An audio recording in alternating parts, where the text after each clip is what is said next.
Hello boys and girls, welcome to another Nagilog, my occasional video log. As you have noticed, I've been pretty much absent from any activity on my YouTube channel. It is because a lot of things went through my mind, especially regarding upgrading my computer and flight simulation software and hardware. So let's take a look around. It's first time in about 5 years I've made really a great upgrade of hardware. Here you will see the same old setup, very familiar.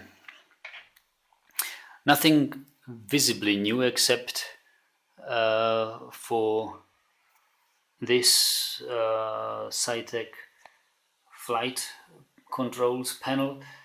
I bought it recently and made a nice frame for it where it is attached to the table by mere friction.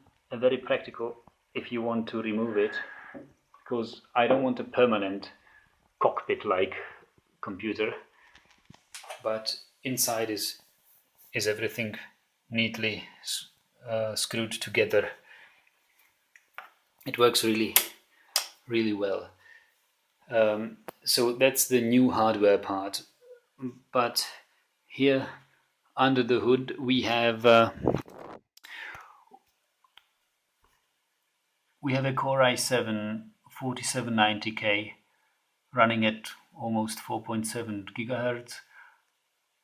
Really nice memory, 32 gigabyte of Mushkin DDR3 RAM. A very nice choice suggested by Lucarlo. Thank you very much for it. This CPU and RAM, mildly overclocked. In idle state it's got about 30 degrees Celsius. I have tested it with IDA 64 after about half an hour of full stress, including hard drives and everything. It was just under 90 degrees Celsius, all with air cooling. So where is all the noise, you're asking? The computer is not even here. All the noise happens in a whole different room. The cables, as you can see, go through the walls, and here is all the noise. The computer is here. It is a NZXT Big Tower Phantom 820. It is, well, you can sort of see inside. Inside is an EVGA GTX 980 classified, so it's already professionally overclocked. This tower has a really great airflow from the front bottom to the back top, with 3 or 4 additional Noctua fans, so it keeps the processor very cool at all times. And here you already know my network attached storage, 24 terabyte effective storage. It's already getting full at my recording drive. Yeah, I have to render some videos, but this is where all the noise is. I spent last day labeling all the cables. As you can see, every single cable has a little flag telling what it is on each end of it, because when I was deassembling all this setup and reassembling it, I meant never again I want to have the trouble figuring out which cable to put where. So this is what I spent days and really weeks preparing, ordering, thinking, well, crafting, and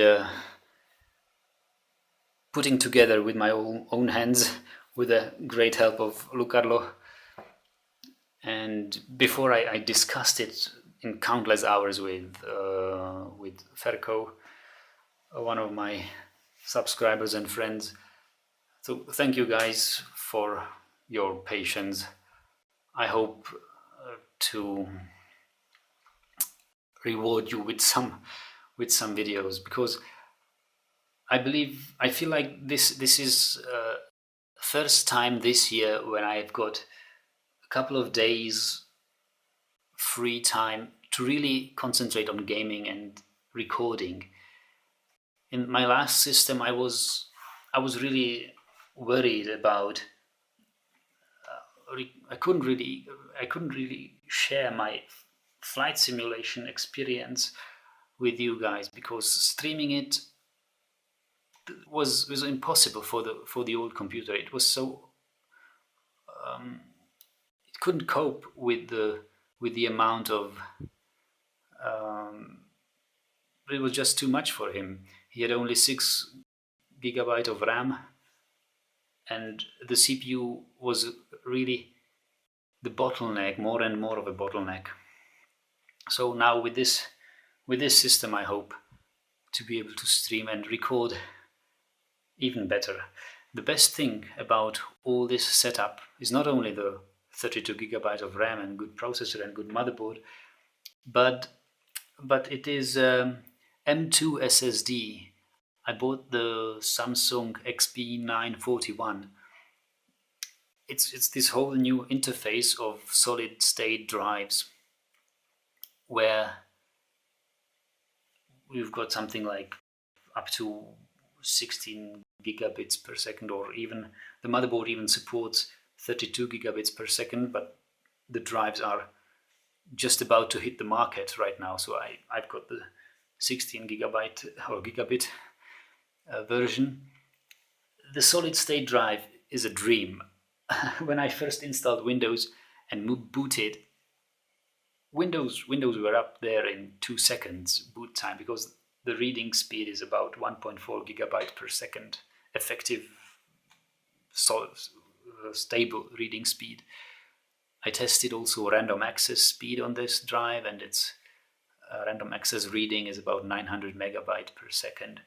Really, it's even one level higher where your usual SSD is. So that's a dream. And yeah, the rest, the rest of my hardware, nothing much really changed. So it need some time to set it all up. I've got my save games backed up. I hope they will be accepted by the newly installed games, Skyrim and stuff. I have yet to set up OBS for streaming. I have yet to set up Premiere and Direct. No, what is it called? Not DirectX. DX Story for screen capture and stuff. All the codecs and things.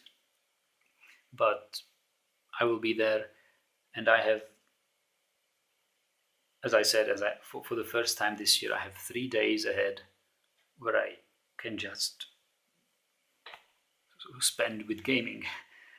It's you will notice once you get a full-time job that you can no longer really spend a lot of time with gaming. It is like that. It's time is money, and either you're a poor student like I was when I started this channel, where I could game for many hours every day and put up videos there, but I didn't have the money. Now I've got the money, but I've got no time. If I can spend one full day gaming each month, I think that's a good estimate. It's a good guess what I can put together on time here. to do this. So the publication work on this channel is really slow, but I hope that you will stay here. Anyway, thanks and welcome to all new subscribers. I've noticed recently, I've read some messages that we've just hit 5,000 subscribers. That's wonderful. Hope you guys will find something you like here. Have a good time. Goodbye.